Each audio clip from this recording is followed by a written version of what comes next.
Sa bawat paglubog at pagsikat ng araw, mayroong isang tahimik na kaharian sa tubig na halos hindi natin napapansin, ang water lily.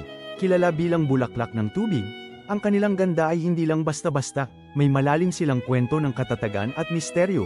Ngayon, tuklasin natin ang kanilang kahangahangang mundo. Ang water lily ay hindi lamang lumulutang, ang mga dahon nila, na parang perpektong bilog na mga plato, ay sadyang idinisenyo para sumipsip ng bawat sinag ng araw. Ang kanilang matibay na mga ugat ay matatag na nakakapit sa ilalim, nagbibigay suporta, ngunit ang pinakamahiwaga ay ang kanilang bulaklak, nagbubukas ito na parang isang mariinggol na korona, nagpapakita ng ganda na tanging sa tubig mo lang makikita, isang tunay na obra maestra ng kalikasan, puno ng mga sekreto, higit pa sa kanilang nakamamanghang anyo. Ang water lily ay may malaking papel sa ating ekosistema, nagbibigay sila ng tirahan sa mga maliliit na isda at insekto, at tumutulong din sa paglilinis ng kalidad ng tubig.